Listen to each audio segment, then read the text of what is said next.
बोलो विष्णु भगवान की जय। रमा एकादशी कार्तिक माह में कृष्ण पक्ष के 11वें दिन और दिवाली से 4 दिन पहले मनाई जाती है। यह कार्तिक कृष्ण एकादशी या रंभा एकादशी जैसे अन्य नामों से भी लोकप्रिय है। रमा एकादशी कार्तिक माह में कृष्ण पक्ष के 11वें दिन और दीपावली से 4 दिन पहले मनाई जाती है।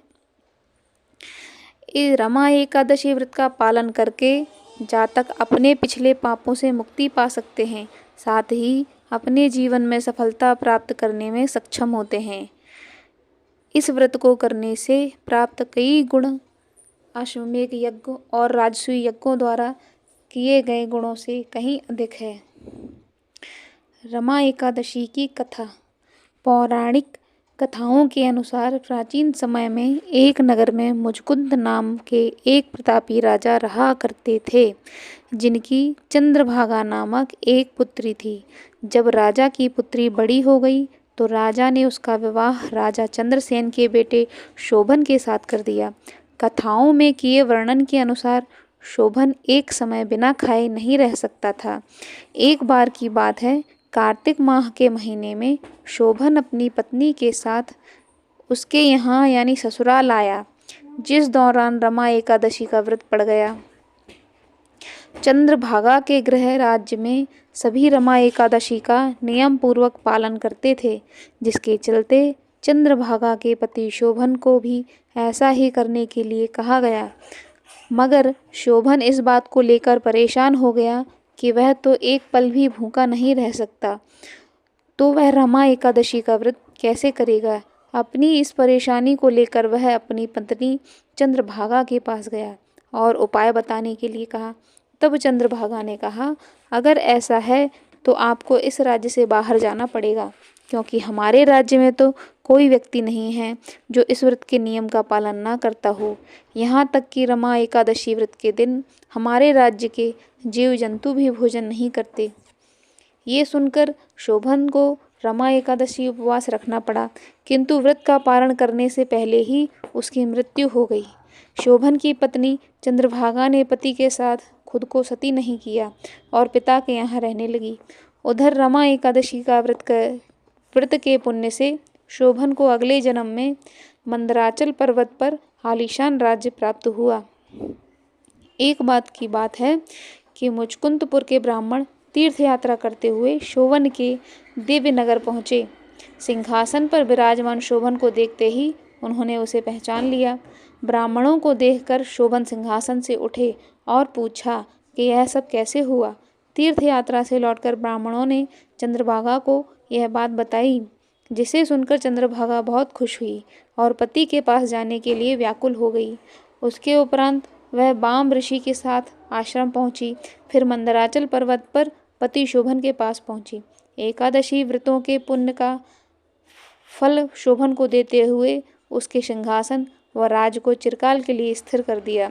ऐसा कहा जाता है कि इसके बाद से ही ये व्रत की परंपरा आरंभ हुई। कहा जाता है कि जो व्यक्ति इस व्रत को रखता है उसे ब्रह्म हत्या जैसे पाप से मुक्ति मिलती है। इस प्रकार से रमा एकादशी की कथा यहाँ पूर्ण हुई। रमा एकादशी का व्रत एवं पूजा विधि इस प्रकार होती है। कार्तिक मास में तो प्रातः सूर्योदय से पूर्व उठने, स्नान करने और दानादि करने का विधान है। इसी कारण प्रातः उठकर केवल स्नान करने मात्र से ही मनुष्य को जहाँ कई हजार यज्ञ करने का फल मिलता है, वहीं इस मास में किए गए किसी भी व्रत का पुण्य हजारों गुणा अधिक है। रमा एकादशी व्रत में विष्णु भगवान के पूर्णावतार भगवान जी के केशव रूप की विधिवत धूप दीप नैवेद्य पुष्प एवं मौसम के फलों से पूजा की जाती है। उपवास अनुष्ठान एकादशी एक दिन पहले यानी दशमी से शुरू हो जाता है। इस दिन विशेष अनाज या चावल का उपयोग नहीं किया जाता, केवल सात्विक भोजन ही ग्रहण करना चाहिए। इस दिन सूर्योदय के बाद ही कुछ खाने की अनुमति नहीं होती है।